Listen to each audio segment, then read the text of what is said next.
Okay, that's probably a little loud. Let me turn that down. It's been a while. It has been a while. Welcome back to Valgast. Welcome back, everyone. Um, we're getting started on our Blaze of Cruelty campaign. We're going to do a little bit something a little bit different with the way we do our view here for those of you who are going to be watching. You'll notice that there aren't character cards in the top right hand corner. There isn't a smaller box. We're going to just make the playground area bigger. That's really what's important, that and the dice rolls. And we're going to probably make ourselves a tad bit smaller. It'll still do some bouncing so that we can, have a little bit of an idea of who's speaking. But we're going to make ourselves just a little bit smaller. And once I get myself all configured there, because it's a little bit difficult to do some of these things, it's been a while and I'm trying to get back into the swing of it. But yeah, so this is, welcome back to my channel. Welcome for Valgast's full campaign, one of the first full campaigns that we're going to have, A Blaze of Cruelty. A Blaze of Cruelty is going to have 5 total players. This particular game that we're playing today will be a character introduction. So it's only going to have one character. That's Leonardo Vece, or Vici. I'm not sure how he wants me to pronounce that yet, but we'll get there. And I believe the schedule is for the next couple. Tomorrow we have Raven's character at 1:30 p.m. USE, so that's about half an hour later than right now. We have also tomorrow Gavi and Cynthia. They're doing theirs together at the same time, and that one is at 8 p.m. tomorrow US East. And then Daniel's character will be introduced on Wednesday at 7 p.m. US East. So we're going to do all of our character introductions this week. Each of them has their own one-shot, except Gavi and Sin, because their characters are related, because they're bloodkin, they will be having their own one-shot together. So they will, because their story overlaps like that.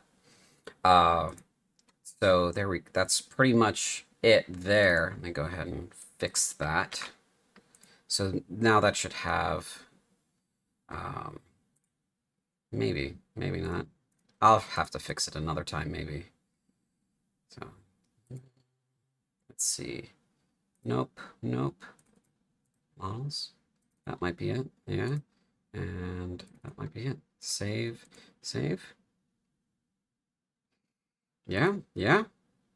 Maybe. Okay, let's just go with it. Okay. This lovely piece of art was done, the Blaze of Cruelty banner here, our load-in screen, was done by IU Ichigo on Twitter.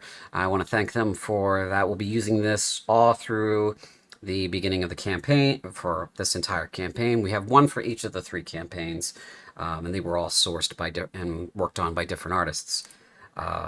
So thanks very much. I'm going to go ahead and get started with the game now, and we're going to turn it over a little bit. So I'm going to do my read-in. There's a little bit of scuff here today. Oh, warning for those of you that, we do a lot of improv. There's no scripting. There's no, none of that kind of stuff is going on here. This is all flying by the seat of our pants. There's going to be jokes. There's going to be, people are going to say things. Some of that stuff's going to be horribly wrong. Just keep in mind a lot of it is either sarcastic or tongue-in-cheek as a joke or that sort of thing. Or it's a character speaking. Be mature about it. This is a game. We're playing a game. And if you're feeling uncomfortable by the content that's happening, feel free to get up, walk away, and come back a little bit later. There's nothing wrong with that, okay? So with that in mind, we're going to go ahead and do the read-in, and we're going to begin our session. So as If the volume's okay, go ahead and let me know in the chat here. And if you feel like donating to Mental Health America, please do so. That supports mental health projects throughout the continental U.S. Mental health is a very important topic to me, and it's an important topic to my players and everyone. So if you feel like giving, do it that way. All right. So this story begins during the end of the rainy season, right before the spring, in the land of Cruelty, which is located in Valcahal. It's right before Floras, which means it is still 1046, and it's about 2 or 3 days before the calendar rolls over to 1047. And I'm going to go ahead and have Leonardo, or Gash, introduce or describe Leonardo. So Gash, go ahead. Leonardo is currently in his late 20s. Is about average height for a human. He has a black slick back hair and green eyes with a fair skin tone. That's the correct That's what word you put down the for correct me. word for the color. Yeah. Uh, um, he's uh, well, he's able to use more nature-based magic as mechanically a druid, and is currently trying to find a relative from his past, and get to relative safety after escaping from Valcahal during its fall. Right. So you escaped from Valcahal while it was being overrun by Tal's forces. In the prior years, you arrived in Corinth and moved north. Leonardo Correct. Vece, right? Yeah. Right. Leonardo Vece is a young man in a bit of a bind now. He's in a plain stone room somewhere. We're just diving right in. He's in a plain stone room somewhere in the bowels of Sorath's tower. There are manacles around his wrists, with his arms bound behind his back. There's a linen cloth shoved in his mouth to the point where it is difficult for him to breathe. He's sitting on a steel chair and further chained to the floor. The single torch on the wall is backlighting the two figures in front of him. They've been beating the crap out of him for the past half hour. One of the men says, "Enough. Let's start from the beginning, shall we? You arrived in Sorath in 1046 after fleeing Valcahal in 1044. You've got no identification. You never signed up to fight, so you were going to what? Continue your research? Live here without fulfilling any social duties? You make me sick." And then he spits on you. The other man slugs you so hard in the face that the gag comes out. The other one says, "Let's go back to yesterday." And then we are going to do a little flashback in yesterday. I'm going to go ahead and we're going to go ahead and show everybody what Sorath looks like real quick. So let me load that up.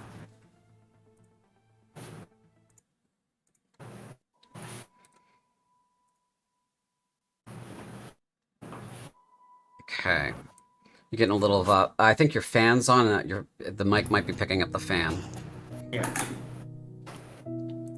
So this is Sorath. Leonardo begins his tale in the Eris district.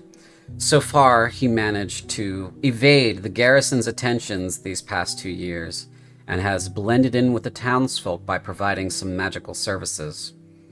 There were a few people he trusted around town, but the war was supposedly heating up, and the garrison was now going door to door to draft people. On top of that, Leonardo had spent the last of his savings on some much-needed components for research, and needed additional funding. The forays into the graveyard had not been too productive these last 2 years.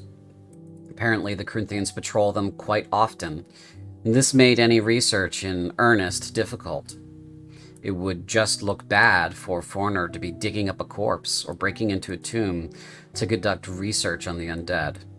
A topic that is not exactly, as you've figured, very couth.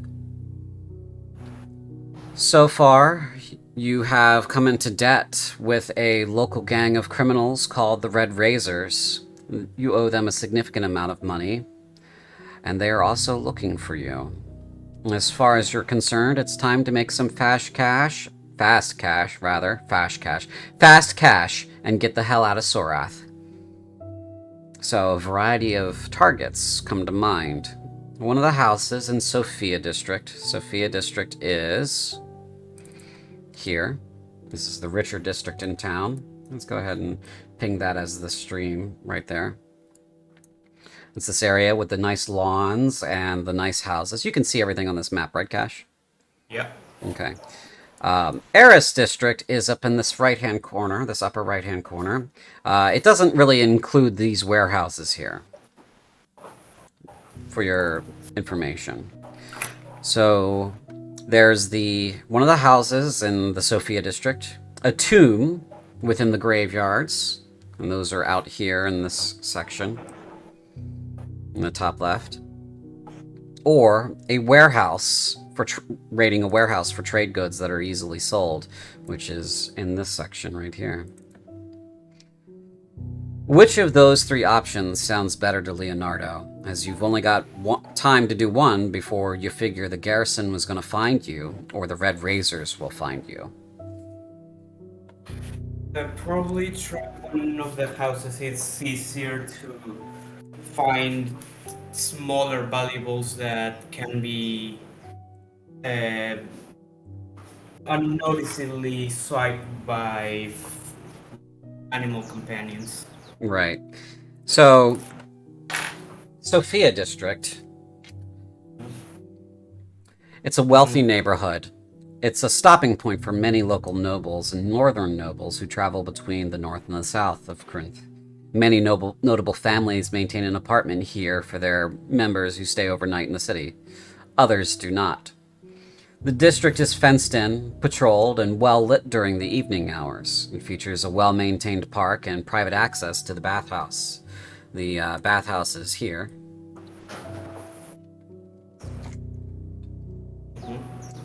What time of day do you wish to try your break-in?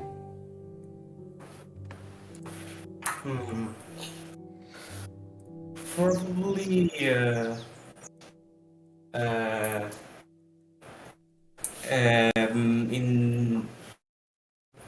in late morning, when people are getting to their business outside of their residence, if that happens with them. Okay. Sure. You wait until probably around 10 or so in the morning. So let's go ahead and move the clock up.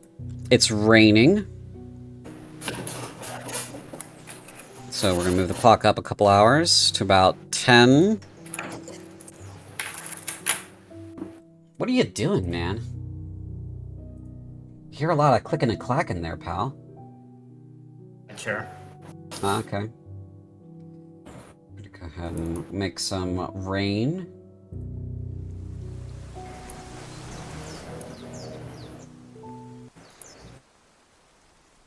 And now we're going to move the music to a little bit more of an ambient.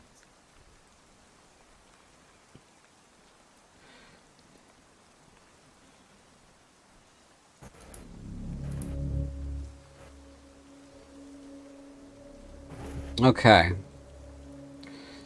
So you head over to Sophia District, moving through the streets as stealthily as you can. Go ahead and give me a stealth roll. Alright. I assume you want to be stealthy, so... Yeah. You don't want those Red Razors to catch you. 21, very nice. You move through the streets in a stealthy fashion. The rain and the cloud cover kind of gives you a little bit of help there. While this section is well patrolled, you've been staking this place out for a couple of days, and you've managed to figure out when the garrison is moving through to make sure that the houses and the apartments are more or less secure. So you proceed through the alleyways between the houses. One of the apartments on the second floor you've kept an eye on, and a lot of materials move in and out of it. Looks like a good spot. Do you want to approach from the street, like go in through a lower door, or try to go in through a balcony? Hmm. You got some options there, so you could try to like get in through one of the many entrances. All of these houses have, just to give you a little bit more description, all of them are multiple stories, 1 or 2 stories at 2 stories at the very least. Some are 3 or 4, and so the ones that are taller have apartments, large apartments, but apartments nonetheless. And they have these. I don't know if you've seen these kinds of buildings about where you live, but there are.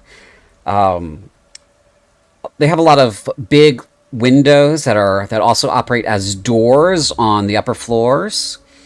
So you could that's a potential way in. If you look at like a New Orleans style French Quarter building, a lot of them have that sort of thing, or you know, probably like mid 18th century French architecture has that sort of style to it.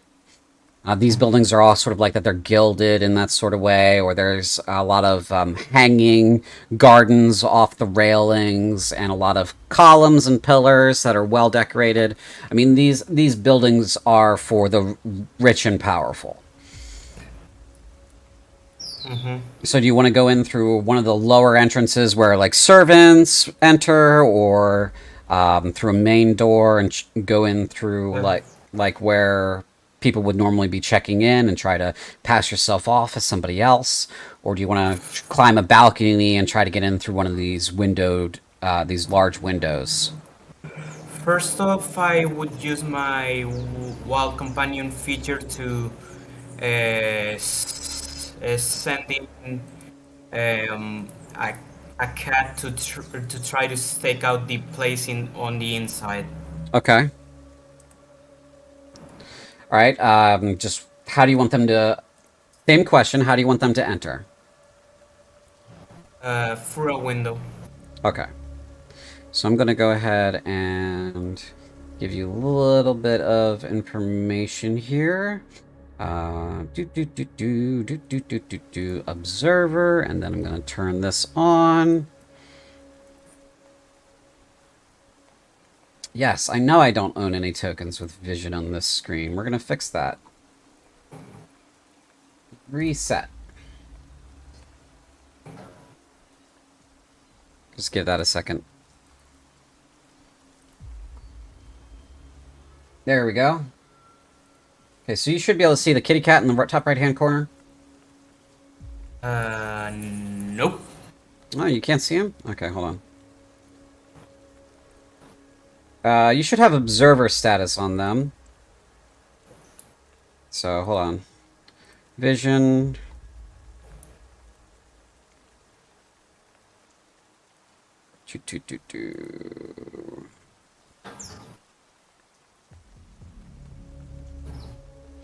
There's a thing for this. There's a thing for this. Don't you worry.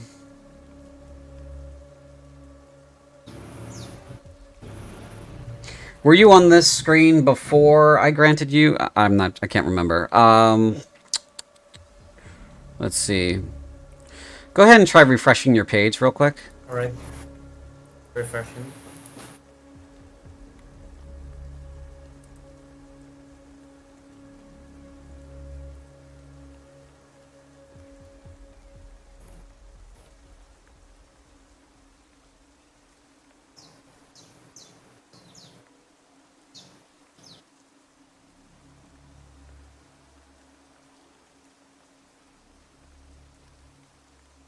Okay, I'm able to see now.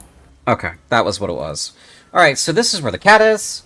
Cat's going to try to go in through one of those windows. Alright, so for your cat, go ahead and roll me a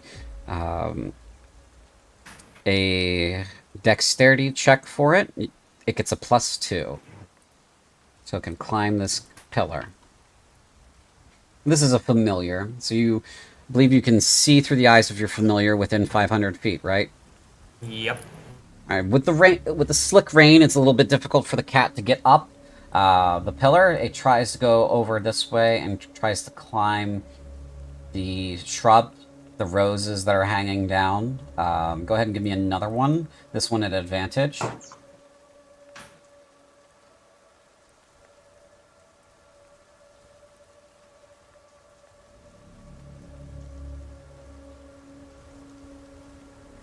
I'm going to go ahead and put the sun on. I don't remember what. Dexterity Why am I check. trying? A No, D20. I don't. I didn't remember how to do the advantage thing, but there's the thing on the bottom. Was trying to do it manually. Yes. There you go. 16. Okay, that's pretty good. Alright, so the cat climbs up the this trellis here with the roses, very carefully, making sure it doesn't prick itself on any of the spikes there. It's going to go over here, try to take a look in this window, just to kind of get an idea of what's going on. This is one of those windows that is also a door. It's not actually open though. It's just opened it so that you can see inside.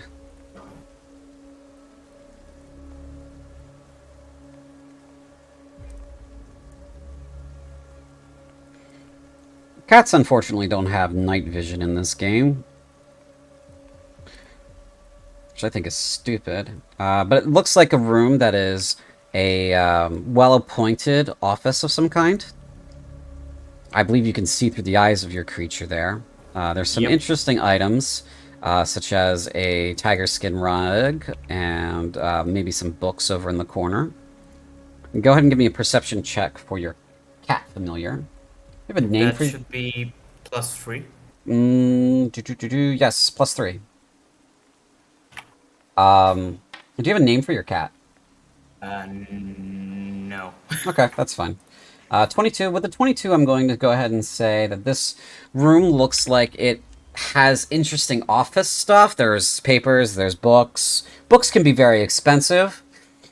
There's some furniture. Really, the only thing that's portable is maybe that tiger skin rug, and maybe there's some stuff in one of the desks. But other than that, not really interesting. He's going to keep moving. Yep. He's going to move down to this one. I'm just going to close those now. This one looks like a bedroom. And why the hell did the wall do that? Oh, okay. This looks like a bedroom. This probably has more interesting stuff in it. He can't really see around the corner, but he's going to go take a look down at this one as well. And we're going to move the sun just a little bit so there's a little bit more of an interesting angle there. Yeah, there's some statues. There's some interesting silverware and such on a table that's in this corner that he sees. We're going to use that 22. He also sees that there is some potted plants, some trophies on the walls. A lot of the artwork and stuff on these walls has eagle iconography. Does that ring a bell? Make a history check.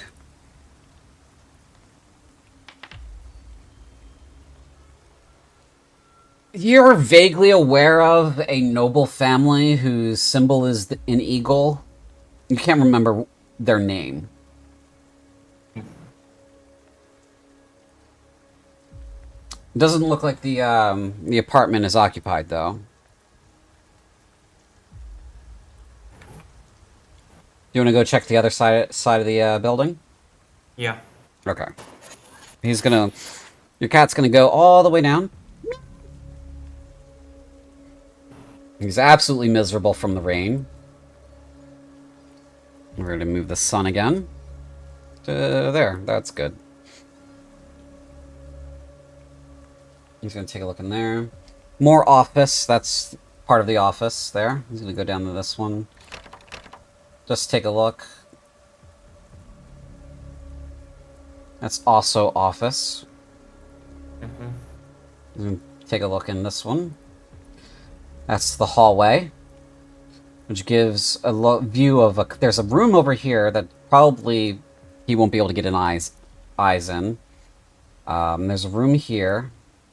He's going to take a look here. This one, the window is shuttered and locked completely.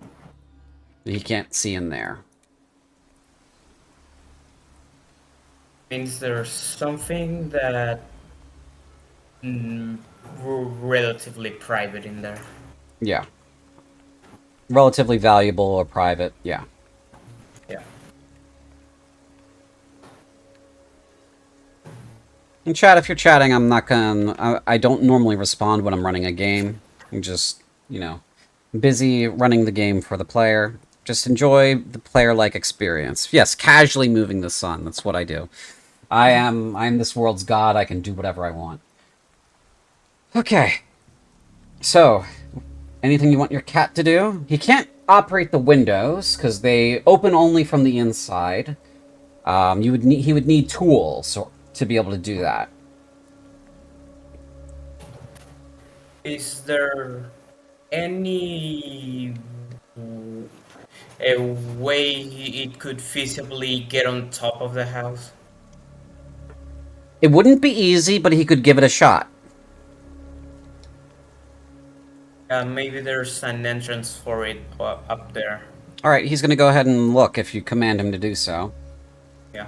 He would have to climb up a pillar, so go ahead and roll him a dexterity check. That's a +2. But the pillars are soaked, so the DC is pretty high. 21 is good enough, though. He'll climb a pillar. He'll get up onto the roof. I don't have a map of the roof. But I'm going to remove him from this particular map. He's looking around up there. There are a couple of chimneys up there. One every 100 feet or so. Probably one per apartment. And... or per set of apartments, and most of them are burning. It's, you know, it's the rainy season. It's still relatively cold, probably in the neighborhood of the low 60s or so in Fahrenheit, and in centigrade, that's probably around like 15 or 13 C. So it's a little chilly. Chilly enough to warrant a fire going. He kind of, because he's a familiar, he can communicate with you in a fashion. He is very afraid of going down a chimney because he doesn't want to get burned. There are no windows up there, and the roof is pretty slick from the terracotta, and he is miserable from the rain. He is absolutely miserable.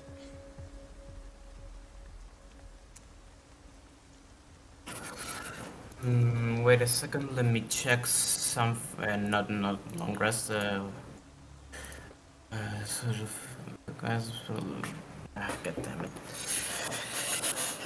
My feature just refers me to a spell, find familiar, roll.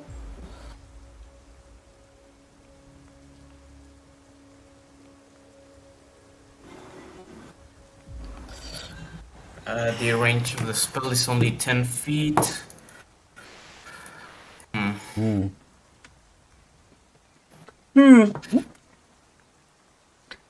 What spell were you thinking of? Find familiar itself. I was seeing if it would be feasible to sneak up to the house and resummon the familiar inside, but I think you have to have vision, right? It just says anywhere within range, but the range is 10 feet. Ah, yeah. So you wouldn't be able to get him inside the apartment without climbing up, and then you might as well just try to get in yourself. Yeah. Yeah.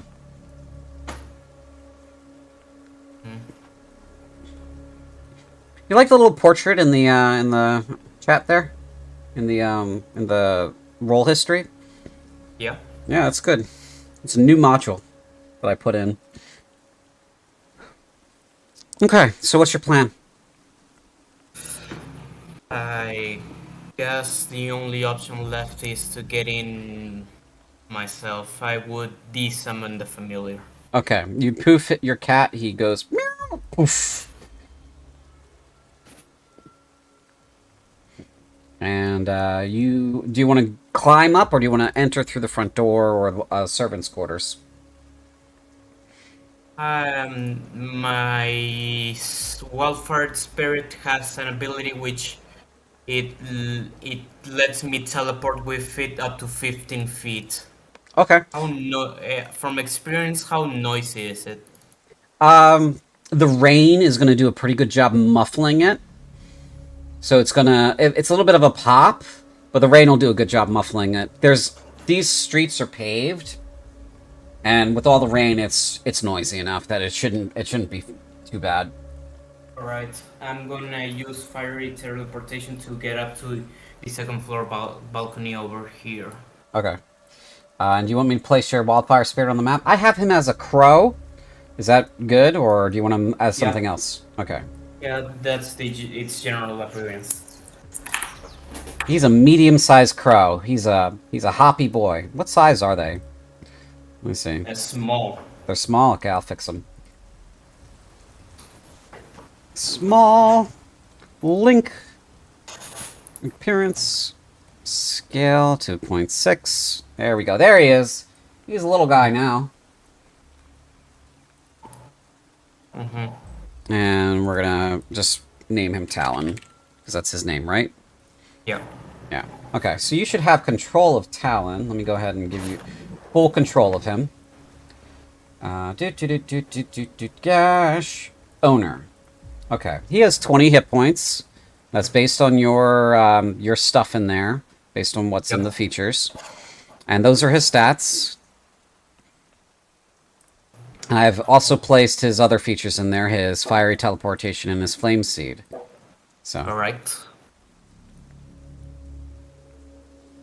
Okay.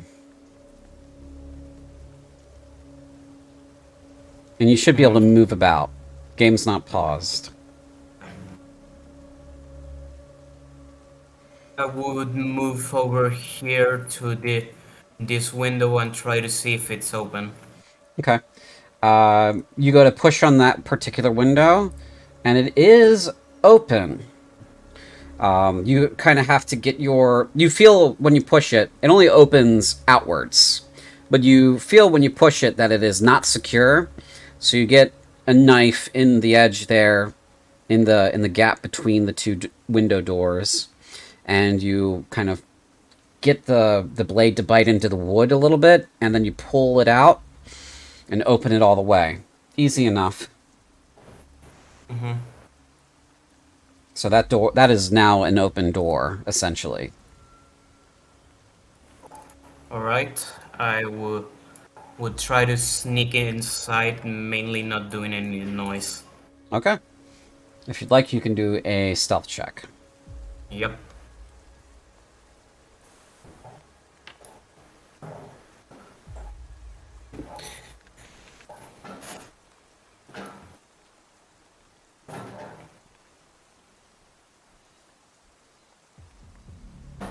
Okay.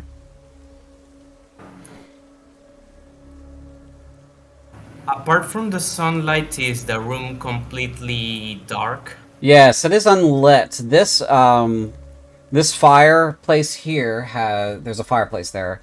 You can kind of see it a little bit because of the sunlight, but it is not well lit in here. This fireplace is down to smoldering coals. It's not throwing off much light. There's a candelabra here that you can see. There are a couple of lamps here and here. And there's a lamp that you can see here, and there's probably one here. So you could easily light those as well if you need some more light.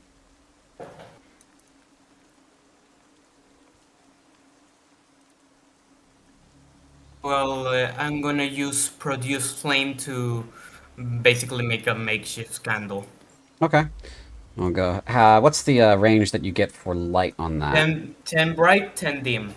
10 bright. Okay, 10, 20, and we're going to Go ahead and make that a little bit of an orange light, because that makes sense to me.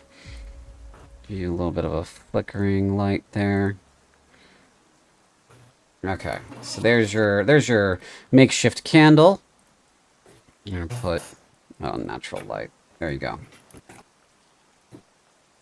And Talon's gonna follow you in.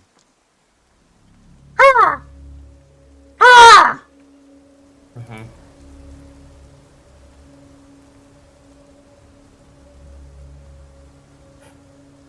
So first things I'm gonna check is the bookcase. Okay, that's down this way.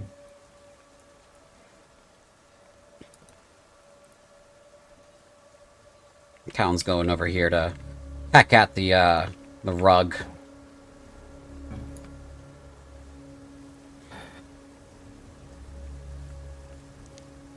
Okay, you want to search these for interesting titles?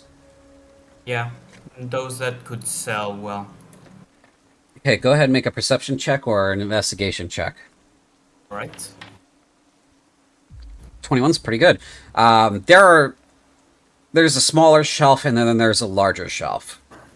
The smaller shelf seems to have a running theme. There are books here, genealogies and histories and traditions and that sort of thing about the Charon family.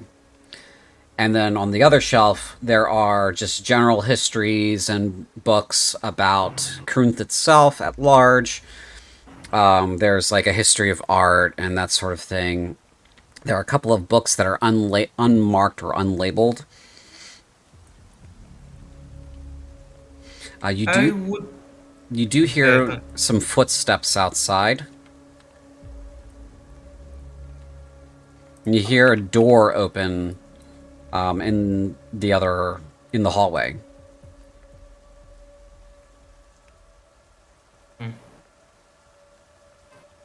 Someone at the very least is up here.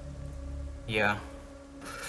I would try to sneakily grab the general history and general history of art books, because I doubt the general history of the family is gonna sell at all. Okay. And I would try to get a peek at the unmarked books out of its general content. Okay. You grab it and you open the book and it looks like a ledger of some kind.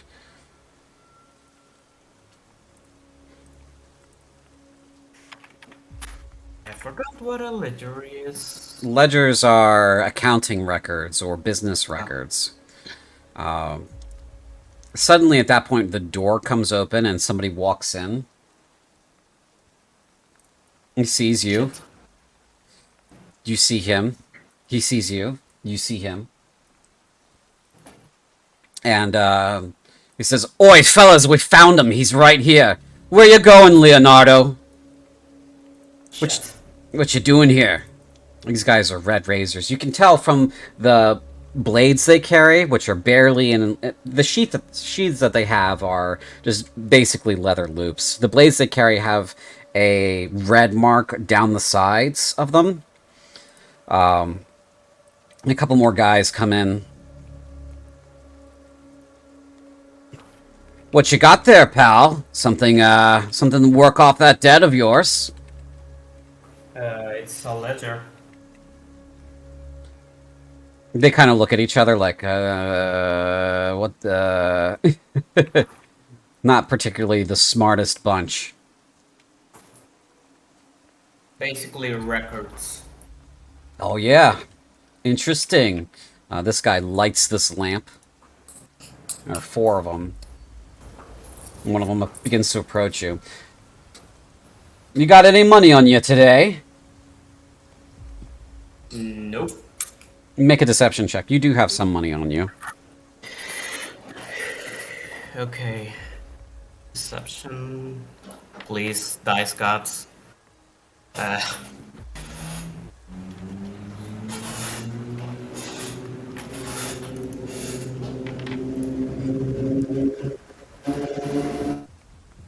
The guy says, Well, I guess I believe that because you looked like shit.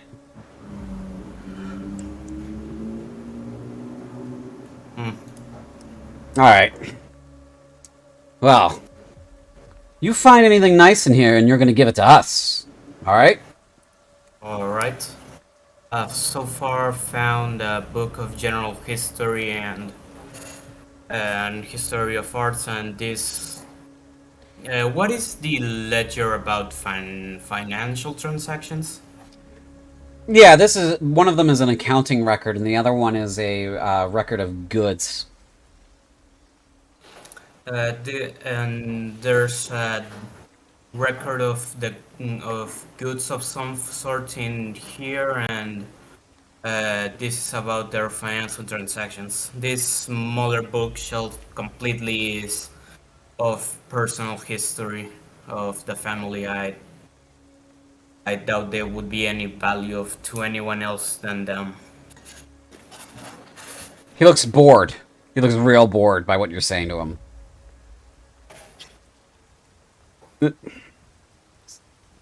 Quit fucking around with books and look for something valuable, like shiny. Uh, okay. You don't like these guys. They're dicks.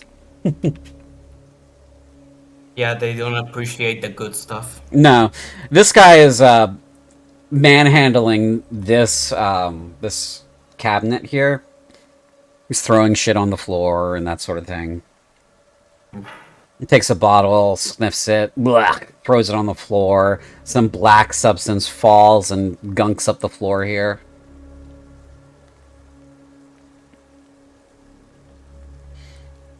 What Talon. is in this desk here? Well, you haven't searched that yet, so if you'd like, you Yeah. can make an investigation check. Talon pops over here, casually lights this by himself.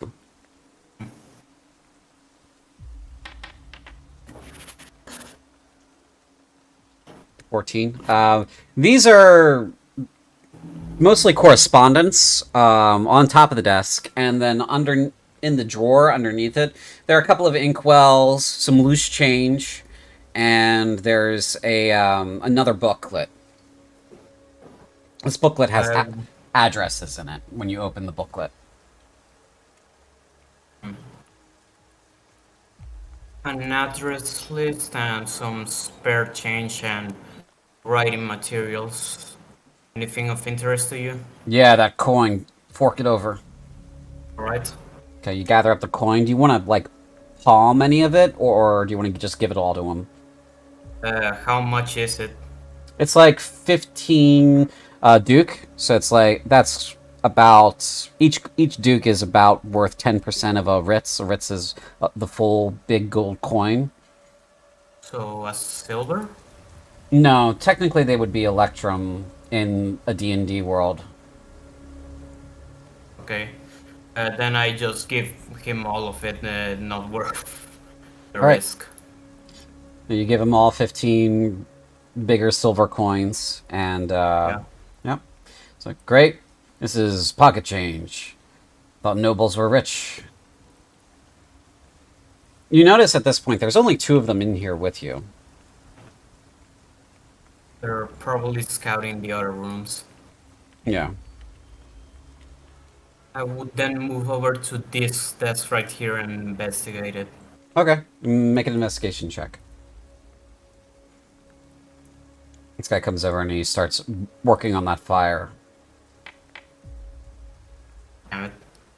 This one's just stocked with writing material, looks like. Nothing but writing stuff here.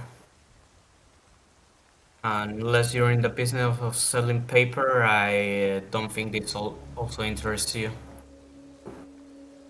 Okay.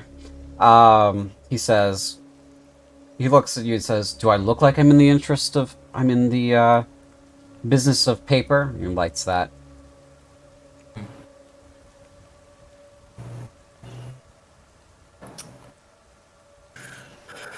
Is there any other place that could contain stuff in this room? Um, it doesn't really look like it. Go ahead and give me a perception check. There might be a false wall or something that you haven't noticed. Perception. No, unfortunately, this really looks like it. Probably the most valuable thing from a commodity standpoint is that rug. Um, Outside of that, you're better off looking in the other rooms. Yeah, there doesn't seem to be anything overly valuable here, other than maybe the rug. But the room directly across the hall was blocked from the outside window. Are you Maybe saying there's something interesting there. you're saying that to this guy? Yeah, Okay. He says, "All right. Well, what are we waiting for? Come on." all right.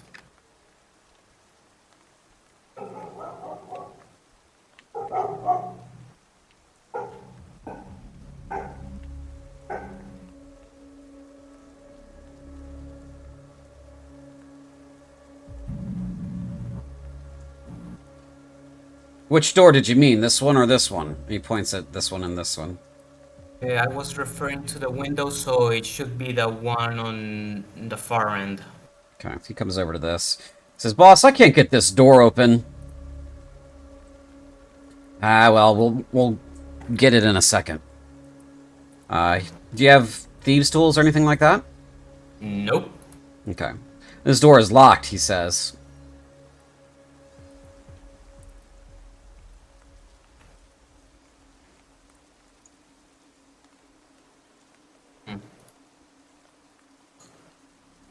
Uh, there's nothing much I can do about that. He looks at you like you're a little bit stupid, and he grabs his knife, and he starts hitting the door handle with his knife. Tink, tink, tink, tink. He's busy working that over. This guy is taking a cue from him and doing the same to this door. So they're a little bit busy. Talon would have followed you, so here he comes. Right?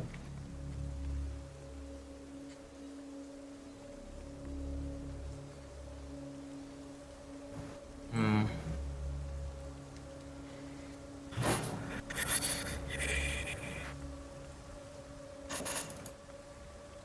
How big is the space underneath the door? Probably about... The gap underneath the door is probably about an inch, maybe two. Is Squeezable. it enough to see through? Yeah, you could see through it if you looked under there.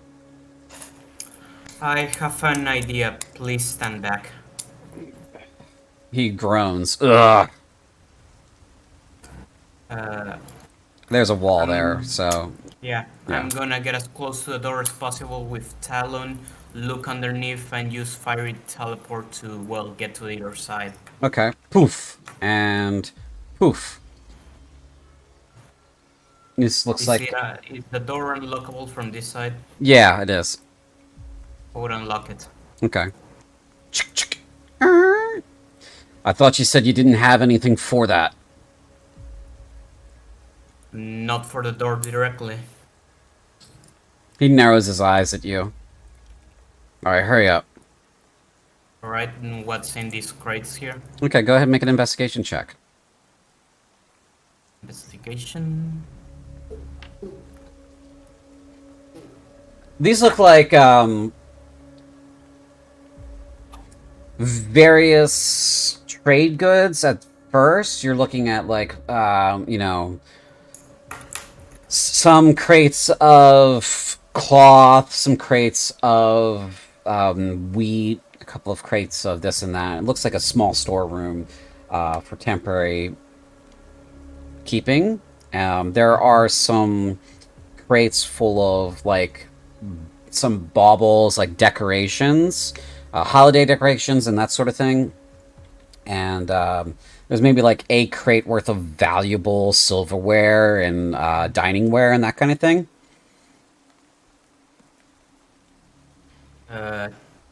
This may be the crates containing the goods from the ledger. There's mostly decoration, though there's some silverware here. Yeah.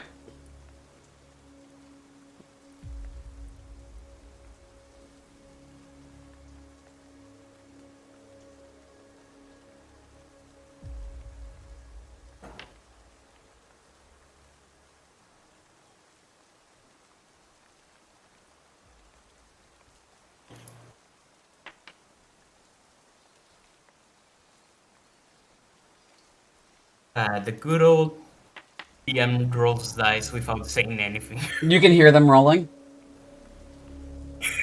That's funny as hell. Yes. Okay. Yeah, so you're searching through there. That probably takes you a good 10 minutes. Mm-hmm.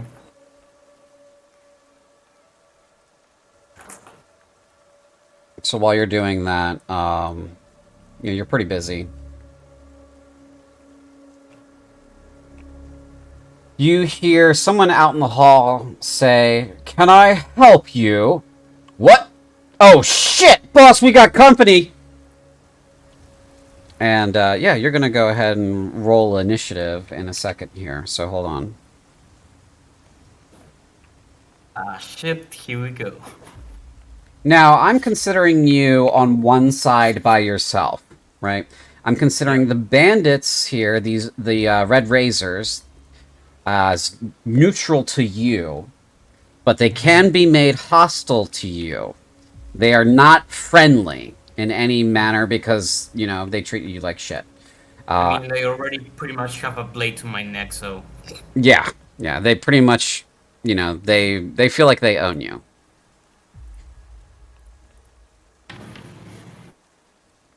That is a shit initiative for that guy. Alright.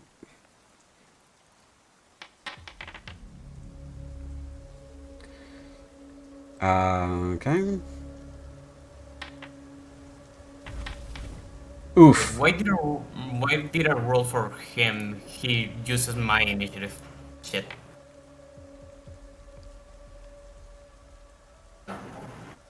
So, remove Talon from the initiative. I'm just gonna set his initiative to yours, so... Right. Ooh, yours came out 11.14. Update. And that's everybody. Okay, so let me go ahead and get this going. We're going to remove that, and we're going to go to a battle.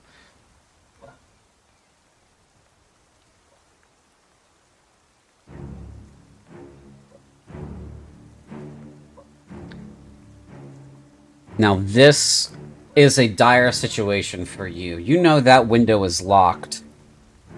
And you know that the bandits outside will kill you if you try to run away, and they win against whoever they're fighting. And you're pretty sure at the very beginning of this that whoever either, a guard patrol has come by or whoever owns this apartment has come by.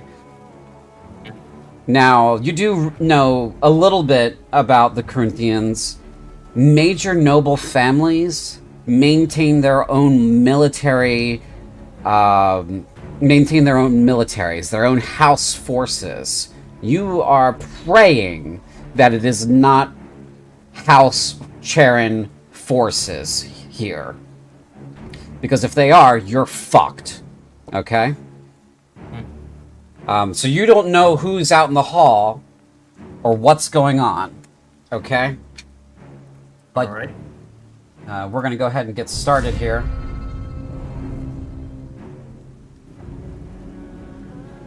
He comes out, says, "Shit!" So that's 10 feet. He's going to move to there. He's got another 5, so he's going to move up one more, and he's going to take a swing. You can't really see what's going on yet. Against that guy. 21 hits. That is the end of his turn. This guy comes over here, is protecting his boss there. I'm gonna go ahead and give the stream observation status on the new interlopers here. So just give me a second. And these guys.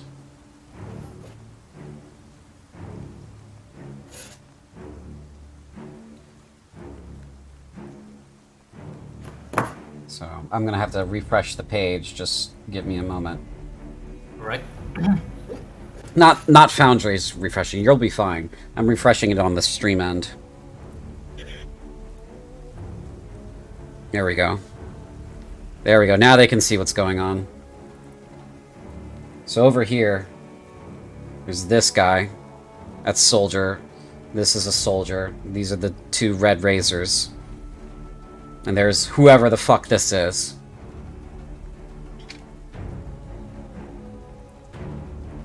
This soldier's going to make his attack. He has a multi-attack.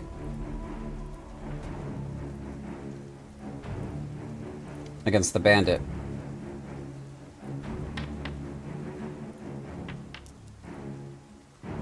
Dealing 8 points of damage as he slashes him.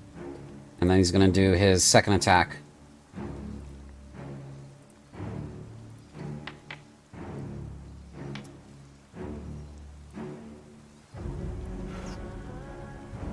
Is now yours and Talon's turn. Do you want to go first, or do you want to move Talon first? Talon requires a bonus action to command him at the end of my turn, so Alright. I go first. Yeah, let me I'll just update your initiative to 11.15, so you go first. Okay. I'm gonna try to take a peek from here to see who exactly is fighting. Okay. As you take a peek and look around the corner there, you see that the man who is in front has a couple of soldiers with him. He is in plate armor, and his armor has wings coming off the helmet, and it has feathery wings emblazoned across the chest. The metal of his vambraces has a slight wing motif as well. This man is probably a house forces captain for the Charon Eagles. Shit. Yeah, that's not good.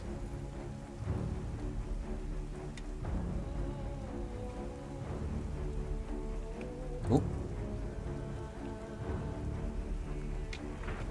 I lost the initiative tracker and the chat on the stream page. My bad. So, what do you want to do? How close are the bandits to my door? To your door, the nearest bandit is about 25 feet. Okay. I think I'm gonna make a run for it. You're gonna try to make a run for it? Okay. Yeah. I'm gonna go over here Okay. and token collides with wall. I'm gonna command Talon to follow me, then use fiery teleportation to get us out through the window. Okay. That's about as far as he can get. 30 feet. Because he was right about there, so I think it was here, and then here is 30 feet. Wait, let me check what feature it uses. I mean, what action it uses. It's a regular action. He can take you within 5 feet of his teleport to 15 feet to unoccupied space that you can see. That he can see or you can see? He can see. It means you, but it's talking to you, the tokens. So it's got to be within 15 feet here. So he's not close enough to teleport yet. Oh.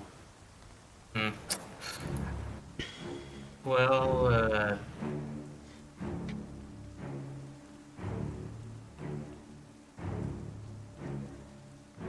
I guess. range is 90 feet.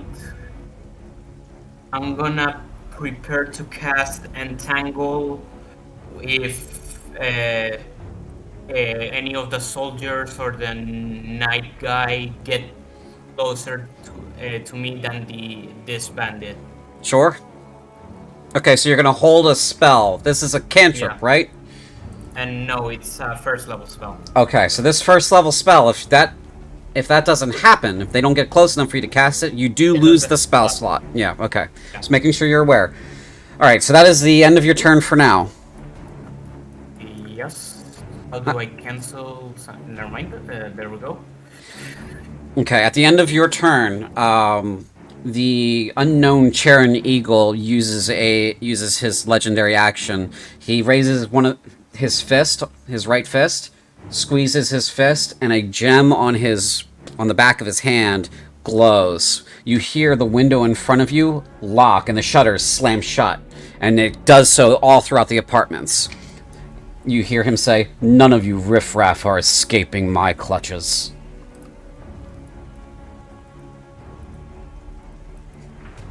Oh shit. Okay. Well, it's the soldier's turn. Yes, it is now the soldier's turn. He moves up to here, and he's going to attack this bandit twice. First attack is a miss, and second attack is a hit. So they fence a little bit. He draws a sword. The bandit parries the first blow. He whips it around, slashes him across the chest. Blood flies, splashing this guy. This bandit hears the commotion, turns to use a short bow and shoots at this soldier. He misses. Bandits don't have multi-attacks, so yikes. It's now the eagle's turn.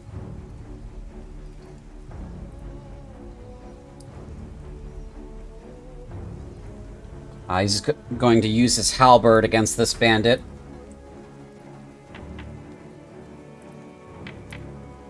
He misses with the first swing. Takes a second swing. Misses. He's going to take a bash with his mailed fist.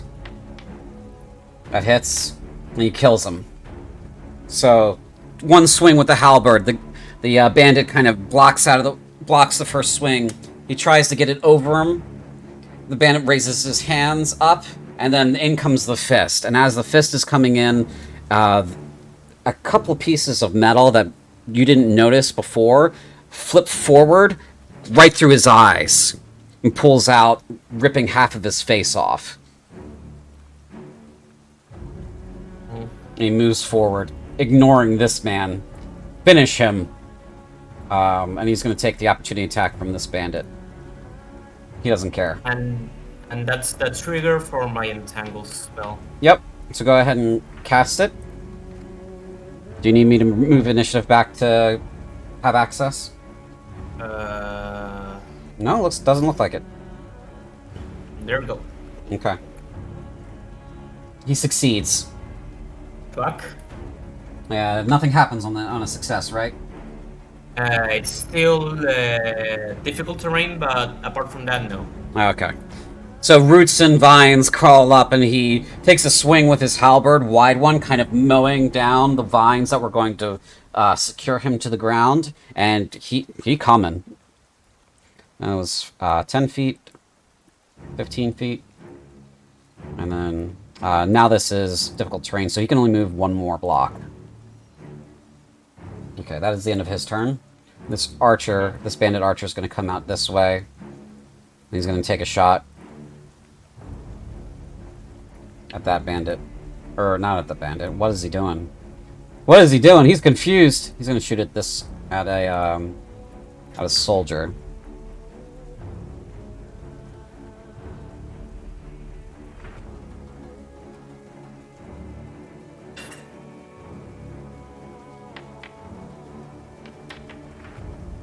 He misses. His arrow hits the wooden wall, He's shaking in his boots. This guy is terrifying.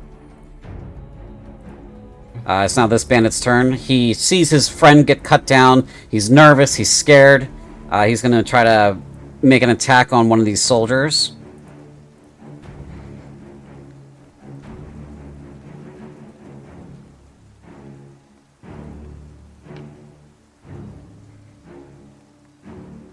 He hits him, dealing 3 points of damage. And now he's going to try to get away, which elicits an opportunity attack from this soldier.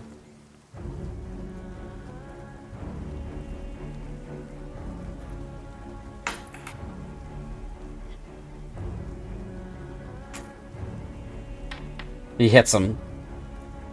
And he kills him. As he turns around to run away, the soldier takes his sword and plunges it straight through his back, slaying him on the spot. Oh shit. It's now this soldier's turn. Addressing the incoming arrows, he's gonna charge this guy. On the charge, he's going to attack.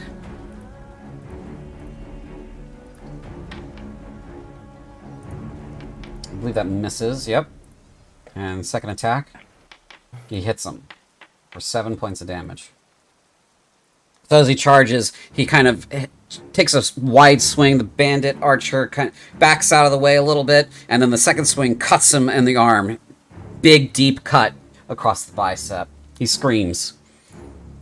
Oh! Okay. Leonardo, it is now your turn. Okay, how are the window shutters completely solid or are they with holes? They're solid. What are they made out of? They're made out of wood, so it's glass from the windows and then wood behind it. I would walk up to the window to see if I can at least open the window. Okay, you go to open the window and there's some kind of spellcraft on the locks. They're glowing. Okay, time for plan B. Since I've been using produce flame as light this entire time, could I use the secondary action to use the already produced flame to attack the window? Yeah, you can do that. Yeah. I would attack the window, hope it makes at least some hole in the shutter. Alright, so to kind of force it to attack without... Yeah, there you go. You got it. Roll a... you gotta do a spell attack real quick, so that is... 1d20 plus... What is your modifier? Plus 3, plus 2? So I think it's plus 5 for you? Yeah. 19 hits the glass. So you're gonna have... So roll damage for the glass. You have to get through both materials to break it. To be able to see outside. Shit. Roll damage. I think it's a... What is it? A D8? Yep. Yep. Okay, so... 4. You had the eagle targeted. That's why that did that. Let me put his hit points back. Okay. Oh. Yeah. It's okay.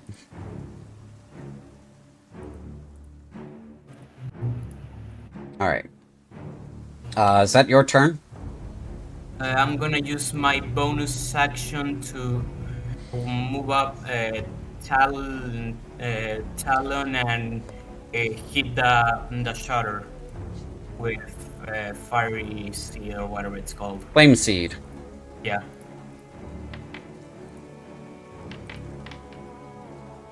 Why am I targeting the bandit? Because I don't know. You're targeting your also Talon at the same time. What the fuck is going on? It's probably because of the template. Oh. A 9 misses the window. He kind of I didn't walks. roll anything. He rolled it. Oh. Yeah. Unless you prefer to roll it yourself.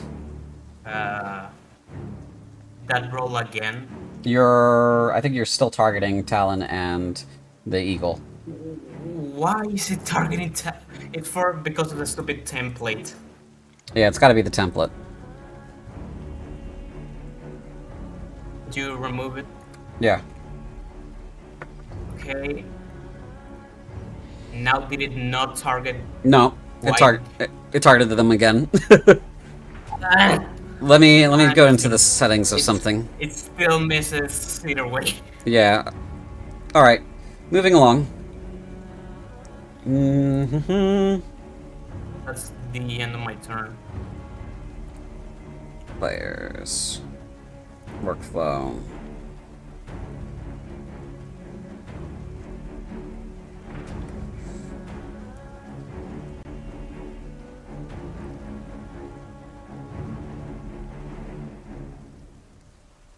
I'll figure it out later, why it was doing that. Okay, so it's this soldier's turn. He is going to move to get to that bandit, which is 35 feet, sadly. 5, 10, 15, 20, 25, 30. Action to move, and that's it. That's his turn.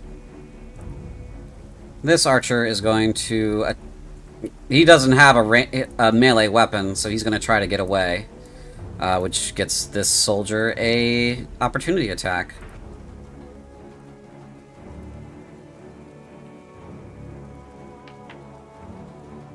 That's a natural 20. That's a crit. He crits him.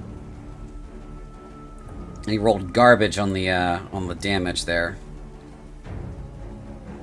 Okay.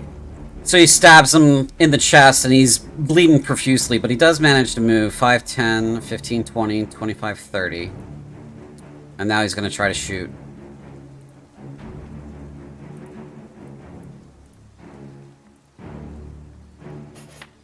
And he misses. Alright. It's now the Eagle's turn. 10, 20, right?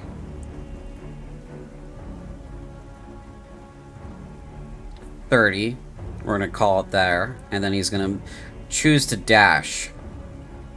Where do you think you're going? Anywhere but here. That is his turn.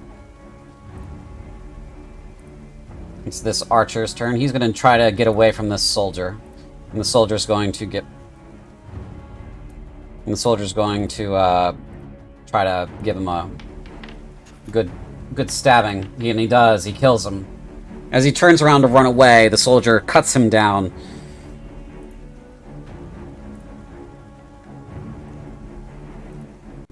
Okay. It's now this soldier's turn. He's gonna move and dash. Probably gonna get there because of the terrain, the rough terrain there.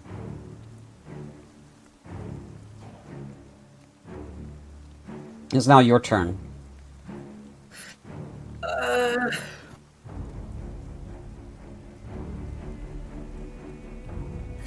Spells. Hopefully this guy isn't Mage Slayer. Yeah, you hope he isn't a Mage Slayer?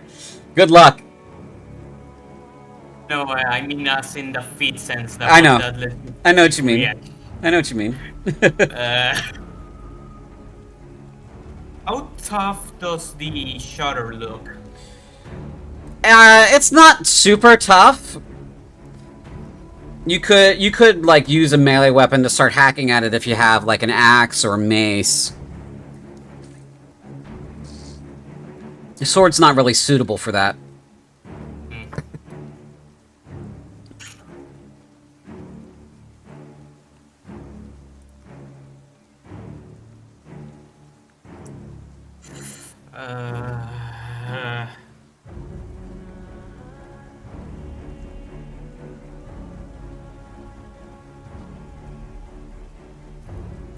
Shit.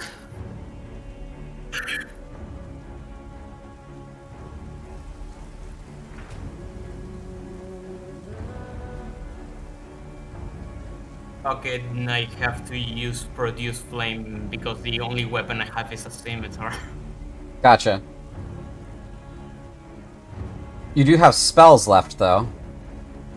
Yes. I have burning hands. I'm not sure they could do shit against someone who's right next to me. I'm sorry, I'm shrugging, but, and you guys can't see that. I shrug. Maybe.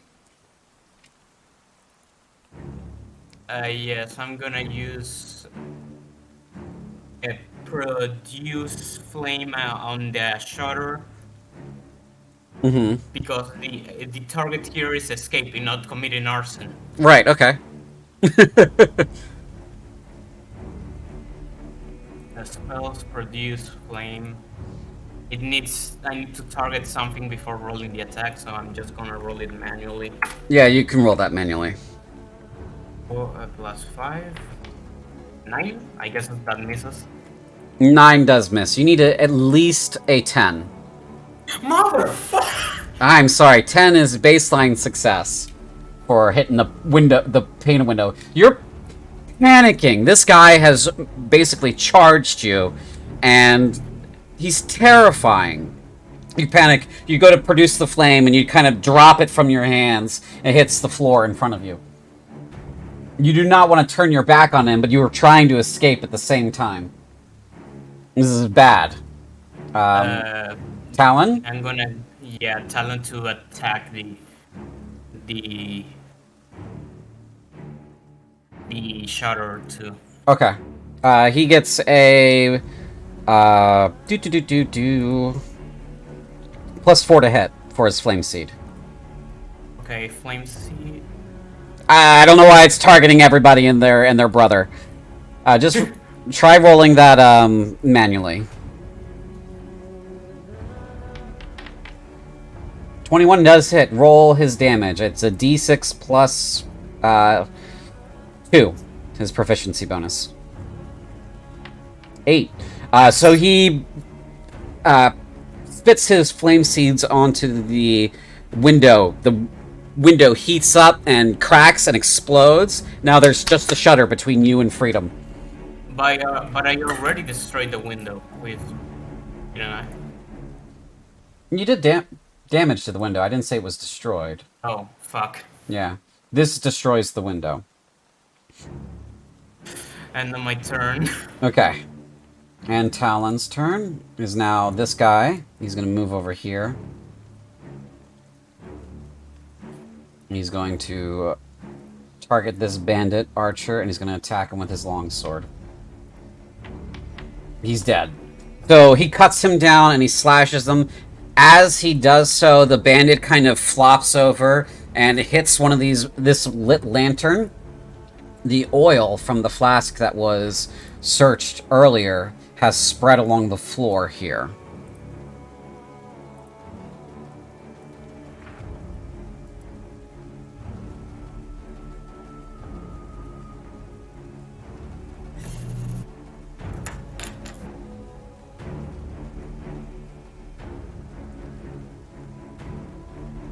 Scenario's really trying to make me commit arson, isn't it? Yeah. Yeah, this whole scenario is turning out poorly for you. The soldier takes 5 points of fire damage from the fire that suddenly springs up. Let's see, how much space does he have? He's got 10 feet, he's gonna move. He shouts, "Sir, the apartment's on fire!"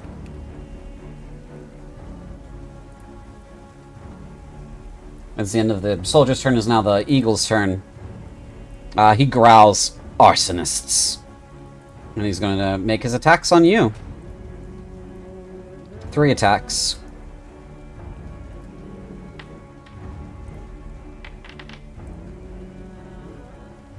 It's 13 points of slashing damage.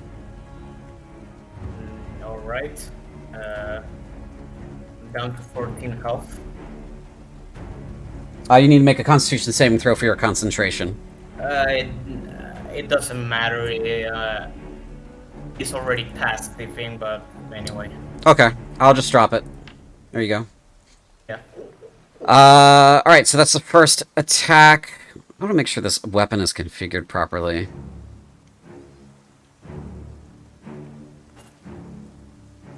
Ah, it doesn't.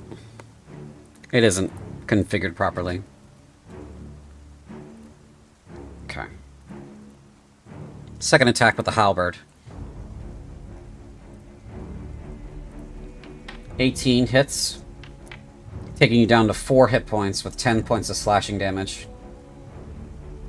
And now he's coming in with the mailed fist. That hits. Make a strength saving throw. Okay. Fails. Fails. As he knocks you out, he hits you so hard you go flying through the window. Onto the balcony. Oh shit. Well, it's time for the haymaker. Yeah, he hits you with a haymaker. You're unconscious and prone. Does Talon disappear when you go unconscious? No, that's the haymaker. He can act on its own when I'm unconscious. Oh, okay, good for him. Alright, so that is the end of the Eagle's turn. It's now the soldier's turn. Sir, the apartment's on fire! And, yeah, he's gonna try to put the fire out. He's gonna go and try to help his pal in here. It would now be your turn. Go ahead and give me a death save. Yay! Death save, where the hell are death saves? They're normal. 13 pass. Good. Uh, It's now Talon's turn. He acts on his own. What would you like Talon to do? I would like Talon to move over here and out the window, taking the opportunity attack, grab onto Leonardo, and then teleport as far as in a diagonal he can away from the building. Okay. So he's going to take the opportunity attack from the eagle. Yeah. That hits, dealing 16 points of slashing damage against Talon. Talon's going to move. He's going to grab a hold of you, and he's going to teleport 15 feet, which is off the balcony. Yep. All right. He cannot hold you because he's a bird. You fall 15 feet. He's a small creature with enough strength at least. Shouldn't he be at least to be able to slowly fall? He's gonna have to make a strength check to do that. We're gonna call this a really high strength check because you're a fully grown man and you're carrying about 81 pounds of stuff. Shit. Yeah. So he's a small creature and his strength is 10, so no bonus to this. Roll a d20.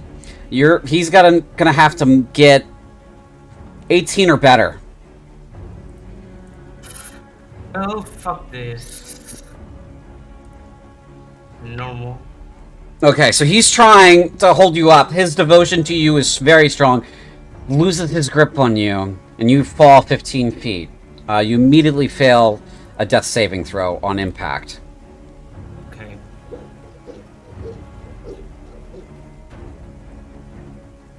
These guys are fucking around trying to beat this fire out. Well, that's the end of my turn. Yep. The eagle comes out. That's 20 feet.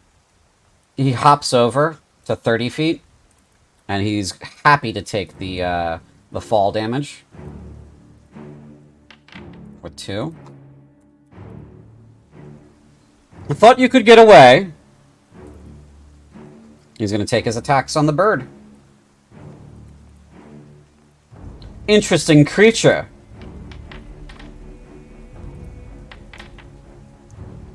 Oh, that didn't... wasn't trying to hit Vece. I don't know why it did that way.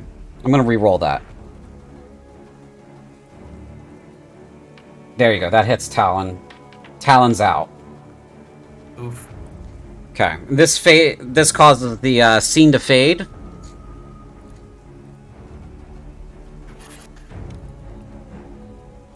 As the combat ends. You're unconscious. Talon's unconscious. You don't know what happened there. And you are back in that chamber inside Sorath's tower. Sorath's tower is basically the castle there in the center of town. And we're going to change the music because it's no longer appropriate. Okay.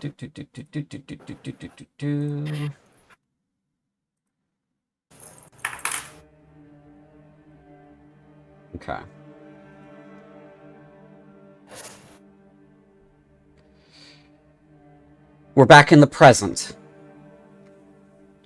So, yesterday, the soldier that's interrogating you says... He's waiting for you to respond. You can tell the truth of what happened yesterday, or you can lie. You can say whatever you want. But either way, you're going to be making one of those two roles. Tell the truth, there's no point in lying because in the end of the day, they did find... If that guy did find me inside of that room. Yes. Okay, so you tell the truth. Go ahead and make... Truth. Tell the truth. Tell the truth. Go ahead and make a persuasion check.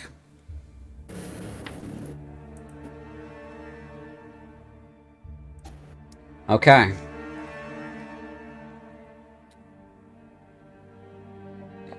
The soldier looks to his compatriot.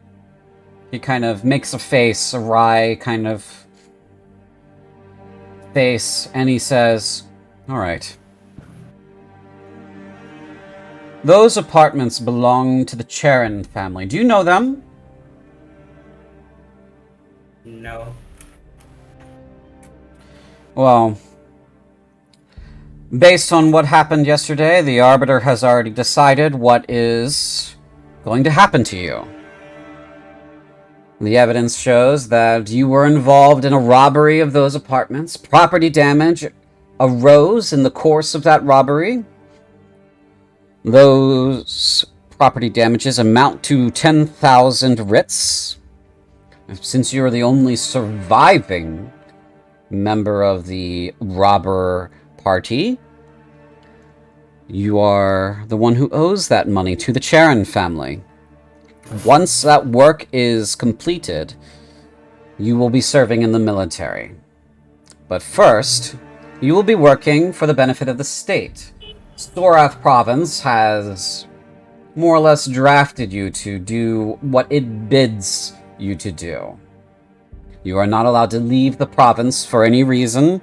Should you leave the province, you will be hunted down. And as you are being told this, a woman in some robes comes in and takes a syringe full of your blood and leaves. A younger man comes in and puts a card, a steel card, in your pocket. And the soldier that's been interrogating you says, "Now you have an identification, and now we know where you will always be.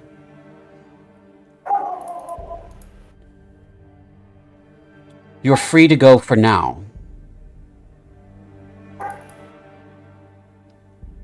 Don't leave the province, Leonardo Vece. You are untied, you are unbound, you are brought out of the castle, this larger tower here. It's more of a tower complex than a castle itself, but the walls do afford it protection, and it does have a large moat. You're left on the other side of the bridge, and you're free to go. You do see down the street that knight you fought standing at the corner. And as he sees you, he raises his head slightly, as if looking down the bridge of his nose towards you, and then turns to go into Sophia District. He goes that way. Where would you like to go? Would you like to go to where you have been staying, or would you like to go somewhere else? You know, 10,000 Ritz is a lot of money, and it'll be hard for you to get that kind of money. Yeah. Well, what time of the day is it? It is about midday today.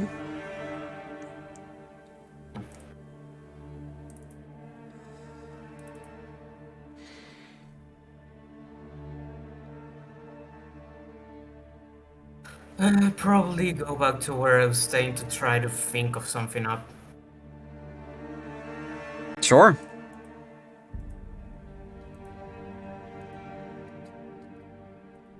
Okay. You return to where you've been staying inside of Eris District, which is this poor section of town. And you begin to consider what you might do with what time you have. And that will bring our session to a close. I want to thank you for playing, Gash. I hope you had fun.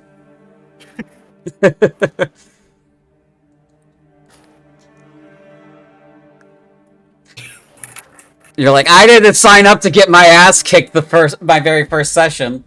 It's okay. You didn't die, and it informs your, it leads into your backstory and everything. Yeah. It sets you up to join in an adventuring party. So, we'll stop here, and I'll see you again for the first session when we schedule it, okay? Alright. Cool. And you're free to go, pal. Alright, I'm gonna turn on my fan.